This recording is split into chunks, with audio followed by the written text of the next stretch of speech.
नमस्कार दोस्तों, आप सभी का स्वागत है हमारे YouTube channel government job UP में। और मैं आज आपके सामने लाई हूँ कुछ महत्वपूर्ण खबरें, तो फटाफट देखते हैं। समूह गांव भर्ती जल्द, यूपीपीएससी नए सदस्य नियुक्त। टीजीटी सामाजिक विज्ञान साक्षात्कार जुलाई में संभव। 12th बोर्ड मुख्य विषयों की होगी परीक्षा। कोरोना कर्मचारी मृत्यु मुआवजा देने में भी भेदभाव। दोस्तों, हर बार की तरह कहना चाहूँगी कि अगर चैनल पसंद आ रहा है तो कृपया हमारे गवर्नमेंट जॉब यूपी चैनल को आप सब्सक्राइब करें। वीडियोज़ अच्छी लग रही हैं तो प्लीज़ लाइक और शेयर करते रहें। आगे की तरफ बढ़ते हैं।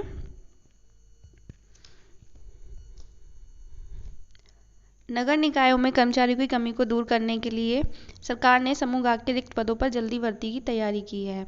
स्थानीय निकाय निदेशालय के पिछले साल दिसंबर तक की रिक्तियों के आधार पर तैयार प्रस्ताव के मुताबिक 506 पदों पर भर्ती होगी। निदेशालयों ने इस संबंध में उत्तर प्रदेश अधीनस्थ सेवा चयन आयोग का अधियाचन भेज दिया है। अधियाचन में अधिशासी अधिकारी, जेई, राजस्व निरीक्षक व सहायक लेखाकार समेत कई अन्य संवर्ग के पद शामिल हैं। नगर निकाय में अकेंद्रीय सेवा वाले समूह गा के करीब 3000 पद रिक्त हैं। विभागीय आंकड़ों के मुताबिक सिर्फ 17 नगर निगमों में ही समूह गा के 850 से अधिक पद रिक्त हैं, जबकि नगर पालिका परिषद और नगर पंचायतों में 2200 से अधिक पद रिक्त हैं। पिछले दिनों मुख्यमंत्री ने सभी सरकारी विभागों के रिक्त पदों को भरने में निर्देशों को जारी किया गया था। इसी कड़ी में नगर विकास विभाग ने निकायों में रिक्त पदों को भरने की कवायद तेज कर दी है। स्थानीय निकाय निदेशालय ने विभिन्न संवर्गों के फिलहाल 506 पदों पर भर्ती का प्रस्ताव तैयार कर उत्तर प्रदेश अधीनस्थ सेवा चयन आयोग को भेजा है। आयोग स्तर पर जल्दी ही भर्ती प्रक्रिया शुरू करने के संबंध में विज्ञापन प्रकाशित किया जाएगा। सभी नगर निकायों में लिपिक समेत अन्य संवर्गों के रिक्त पदों का ब्यौरा भी मांगा गया है। ब्यौरा मिलते ही इन पदों पर भी भर्ती का प्रस्ताव आयोग को भेजा जाएगा। दोस्तों, आने वाले समय पे जिन पदों पर भर्ती होंगी उसके लिए अधिशासी अधिकारी संख्या भी दे रखी है। साथ में राजस्व निरीक्षक, जेई जल विभाग, जेई सिविल, जेई विद्युत एवं यांत्रिक और सहायक लेखाकार। आगे की तरफ बढ़ते हैं। लोक सेवा आयोग के मिस्टर संतोष कुमार नए सदस्य नियुक्त करे गए हैं। शपथ दिलाकर ग्रहण कराया गया पदभार। सेवानिवृत्त जनपद न्यायाधीश संतोष कुमार श्रीवास्तव ने शनिवार को उत्तर प्रदेश लोक सेवा आयोग के सदस्य का पदभार ग्रहण किया है। उनके ज्वाइन करने के साथ ही आयोग में सदस्यों की संख्या बढ़कर 7 हो गई है। अब सदस्य का केवल एक पद रिक्त रह गया है। पूरी उम्मीद है 1 माह में भीतर आयोग को 8वां सदस्य भी मिल जाएगा। कुशीनगर से अवकाश प्राप्त जनपद न्यायाधीश संतोष कुमार श्रीवास्तव मूलतः बलिया के रहने वाले हैं। वाराणसी में उनका घर है। यूपीपीएससी के अध्यक्ष संजय श्री नेत ने संतोष कुमार श्रीवास्तव को आयोग के सदस्य के रूप में शपथ दिलाकर पदभार ग्रहण कराया। उच्च न्यायालय कर्मचारी अधिकारियों संघ के महासचिव ब्रजेश कुमार शुक्ल ने आयोग का सदस्य नियुक्त होने पर संतोष कुमार श्रीवास्तव को शुभकामनाएं दी हैं। यूपीपीएससी में सदस्य के 8 पद हैं। अब सदस्यों की संख्या बढ़कर 7 हो गई है। 8वें सदस्य की नियुक्ति की प्रक्रिया चल रही है। 1 माह के भीतर आयोग को 8वां सदस्य मिलने की उम्मीद है और इसके बाद आयोग में सदस्यों की संख्या पूरी हो जाएगी। दोस्तों, उत्तर प्रदेश लोक सेवा आयोग से दूसरी न्यूज़ है कि असिस्टेंट प्रोफेसर की चयनित की नियुक्ति जल्द ही कर दी जाएगी। जैसा कि बताया गया था इससे पहले की जो हमारी वीडियोस थी उसमें कि 19 मई तक जो है सारे जितने भी अभ्यर्थी थे उनकी बेसिक डिटेल जानकारी मांगी गई थी और उस जानकारी के आधार पर उसकी आगे की काउंसलिंग जो शुरू होगी वो 10 दिनों के भीतर चयनित अभ्यर्थियों को नियुक्ति पत्र भी मिल जाएगी उसके आधार पर। तो जिनकी जानकारी कंप्लीट हो गई है इसके लिए भी अब नियुक्ति जल्द कर दी जाएगी। आगे की जानकारी है, टीजीटी सामाजिक विषय का साक्षात्कार हो सकता है जुलाई में। एडेड माध्यम कॉलेज की वर्ष 2016 की प्रशिक्षित स्नातक शिक्षक यानी टीजीटी भर्ती सामाजिक विज्ञान विषय का साक्षात्कार अब जुलाई में ही होने के आसार हैं। माध्यमिक शिक्षा सेवा चयन बोर्ड उत्तर प्रदेश ने कोरोना संक्रमण को देखते हुए 8 अप्रैल को स्थगित कर दिया था। इंटरव्यू 13 अप्रैल तक चलना था। जिन अभ्यर्थियों का इंटरव्यू स्थगित हुआ है वे नई तारीखें जानने के लिए वेबसाइट देखते रहें। चयन बोर्ड ने 2016 की इस भर्ती की लिखित परीक्षा 8 मार्च 2019 को कराई थी। परिणाम 25 अक्टूबर 2019 को घोषित किया गया था। लिखित परीक्षा में 3662 अभ्यर्थी उत्तीर्ण हुए, जिसमें कि 3359 बालक व 303 बालिकाओं को साक्षात्कार के लिए बुलाया गया था। इंटरव्यू 16 मार्च से 13 अप्रैल तक होना था। तो दोस्तों, जिनके भी इसमें चयनित हैं वो ध्यान दें और इस वेबसाइट को जो टीजीटी के लिए है उसको नियमित देखते रहें। ठीक है, आगे बढ़ते हैं। दोस्तों 12वीं बोर्ड जो कि बहुत सारे हमारे ऐसे 12वीं बोर्ड के बच्चे हैं जो उसके लिए इंतज़ार कर रहे हैं कि क्या उनके लिए फ़ैसला लिया जाएगा। तो इसमें अब हम आपको जानकारी देना चाहेंगे। छात्रों के भविष्य को देखते हुए विशेषज्ञों का मानना है कि परीक्षा रद्द नहीं होनी चाहिए। इसी के तहत सीबीएसई 12वीं कक्षा की परीक्षा रद्द करने की बजाय विभिन्न विकल्पों की तैयारी कर रहा है। रविवार को केंद्र और राज्यों की बैठक के लिए 3 प्रस्ताव भी विशेषज्ञ द्वारा तैयार किए गए हैं।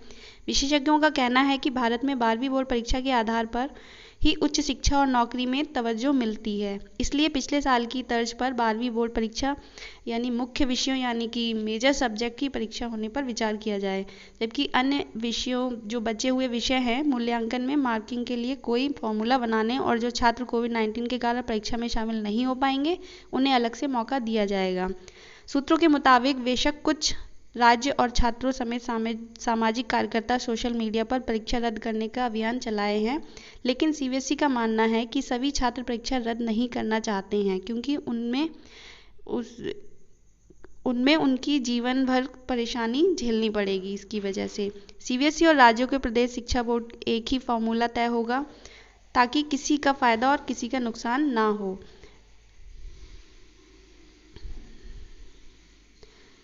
दोस्तों इसके बारे में बहुत सारी अभी डिटेल्स मिल रही हैं और आगे इस पे क्या फ़ैसला होगा ये जल्दी जो भी बैठक हो रही है या जो भी प्रस्ताव भेजे जा रहे हैं उस प्रस्ताव के बाद ये तय कर लिया जाएगा। लेकिन जो 12वीं के छात्र हैं उनसे यही कहना चाहूँगी कि अपनी तैयारी पूरी रखें, चाहे मुख्य परीक्षाएं हों या सारी परीक्षाएं हों, उनको अपनी तरफ से तैयार रहना चाहिए। परीक्षा जब भी हो वो बहुत ही आराम से और बिना टेंशन के परीक्षाएं दें। दोस्तों इस संबंध में प्रस्ताव है या विकल्प मुख्य विषयों को परीक्षा करवाना चाहिए। एक छात्र 12वीं कक्षा में 5 या 6 विषयों की पढ़ाई करता है जबकि उसमें से 4 विषय मुख्य होते हैं। बोर्ड ने 12th क्लास में 174 विषयों को रखा है, हालांकि इसमें सिर्फ 20 ही मुख्य विषय हैं जिसमें physics, chemistry, mathematics, biology, history, political science, business studies, accountancy, geography, economics और इंग्लिश आदि शामिल हैं। मुख्य परीक्षाएं ली जाएंगी परीक्षा केंद्र या उनके स्कूल वाले भवनों में ही आयोजित करवाई जाएंगी। परीक्षा केंद्रों का जो संख्याएं हैं वो अब बढ़ाई जाएंगी। मुख्य विषयों में आने वाले अंक को आधार बनाकर विषयों के अंक दिए जाएंगे। दोस्तों इसी संबंधित ये जानकारी है, आप चाहें तो ये एक बार इसको पॉज लगा के पूरा पढ़ सकते हैं। इसके आगे की जो भी डिटेल्स हैं हम चलते हैं आगे की न्यूज़ की तरफ। जी हाँ, कोरोना से सरकारी कर्मचारियों की जो मौत हुई है उसके मुआवजों को लेकर कुछ भेदभाव भी उत्पन्न हुए हैं। देखते हैं इसके लिए प्रदेश में सरकारी कर्मचारियों की अलग अलग ड्यूटी के दौरान कोरोना से मौत पर अलग अलग मुआवजे की व्यवस्था है। कर्मचारी संगठन इसे भेदभाव करार देते हुए इसमें एक रूपता लाकर मुआवजे की राशि 50 लाख रुपए करने की मांग कर रहे हैं। प्रदेश के सरकारी कर्मचारी कोरोना संक्रमण के बीच ड्यूटी कर रहे हैं। इससे बड़ी संख्या में कार्मिकों की मृत्यु हो चुकी है, पर अलग अलग ड्यूटी के दौरान मृत्यु पर मुआवजे की व्यवस्था भी अलग अलग है। मसलन कोरोना से बचाव, उपचार व प्रबंधन संबंधी ड्यूटी वाले कार्मिक फ्रंटलाइन वर्कर माने गए हैं और उनकी मृत्यु पर 50 लाख रुपए का प्रावधान किया गया है, जबकि राज्य निर्वाचन आयोग के आदेश पर पंचायत चुनाव की ड्यूटी करने वाले कार्मिक कोरोना से मृत्यु पर 30 लाख रुपए की मुआवजे की मांग कर रहे हैं। इस संबंध में कई संगठनों में मुख्यमंत्री प्रत्यावेदन भी भेजा है। इसमें कोरोना से मृत्यु पर होने पर सभी कर्मचारियों के परिवार को 50 लाख रुपए मुआवजे देने की मांग की गई है। दोस्तों लोगों का कहना है या फिर जो भी इस संबंध में जानकारी रखते हैं उनका मानना है कि एक बीमारी एक सरकार सहायता राशि अलग अलग होना अनुचित है। यानी कि जब एक ही बीमारी है और एक ही जगह जब जाकर फ्रंट लाइन में जो वर्कर काम कर रहे हैं तो उनकी मुआवजे की राशि अलग कैसे हो सकती है। जो भी क्षति हुई है उसकी क्षतिपूर्ति अलग अलग कैसे हम कर सकते हैं।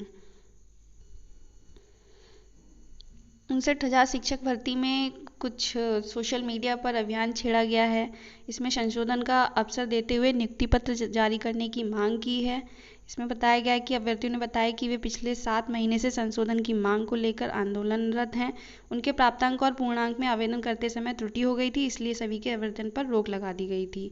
तो ये एक अभियान छेड़ा गया है। अब इस पर जो भी आगे फैसला लिया जाएगा या ये अभियान अब कहाँ तक जाएगा, इसके लिए हमसे जुड़े रहिए। जानते हैं आगे की न्यूज़। पाठ्यक्रम तय नहीं हुआ, ऑनलाइन पढ़ाई शुरू हो गई। जी हाँ, यूपी बोर्ड से संबंधित 27,000 माध्यमिक कॉलेज से लगातार असमंजस बढ़ रहा है। केवल 10वीं और 12वीं की परीक्षार्थी ही नहीं, कक्षा 9 व 11 के छात्र छात्राएं भी अधर में हैं। ऑनलाइन पढ़ाई करने के आदेश दे दिए गए हैं, लेकिन पाठ्यक्रम क्या रहेगा यह तय नहीं है। हालांकि सत्र में भी 70% पाठ्यक्रम की ही पढ़ाई के आसार हैं, क्योंकि जब से हमारा नया सत्र शुरू होता है तब से तो हमारे स्कूल के जितने भी बच्चे हैं उनकी ऑनलाइन स्टडी रुकी हुई है, और जो भी समय बचा है उसमें पूरा कोर्स करा पाना संभव नहीं होगा। तो इसलिए यही आसार लगाए जा रहे हैं कि इस बार भी 70% पाठ्यक्रम की ही पढ़ाई हो पाएगी। एक अन्य जानकारी है दोस्तों, अब पेंशन के लिए घर बैठे अपडेट करें आधार। जीवित प्रमाण पत्र के लिए नहीं जाना होगा किसी कार्यालय, जन सुविधा केंद्र से भी करा सकेंगे अपडेट। जी हाँ, जो लोग पेंशन लेने जा रहे हैं या फिर पेंशन पर हैं वो अपने घर पर बैठकर ही अपना आधार अपडेट कर लें। इसके लिए उन्हें इस जो कोरोना काल चल रहा है इसमें कहीं और जाने की आवश्यकता नहीं है। भागदौड़ करने से जो उनको एक संक्रमण की आशंका बनी हुई है उससे वो बच सकते हैं, और घर बैठे हुए ही वे अपना आधार अपडेट कर लें। समाज कल्याण विभाग ने कोरोना संक्रमण काल के चलते बुजुर्गों को दी ये सहूलियत, जिससे मोबाइल फ़ोन से भी कर सकेंगे अपडेट। इसकी अधिक जानकारी के लिए आप दोस्तों इसकी जो वेबसाइट है ऑफिशियल उस पर जाकर जानकारी प्राप्त कर लें, नहीं तो जो न्यूज़पेपर से आपको जो डिटेल मिल सकती है वो ले आए, अन्यथा हम इस संबंध में आपको और जानकारी भी उपलब्ध करा देंगे। दोस्तों, आपको हमारी वीडियो अगर अच्छी लग रही है तो प्लीज़ इसको लाइक करें, सब्सक्राइब तो आप कर ही दें, बेल आइकन बटन ज़रूर दबाएं। हमारी आगे की जो भी न्यूज़ अपडेट्स हैं वो आप तक मिलती रहें डेली। और आज के लिए इतना ही। Thank you so much. Have a nice day.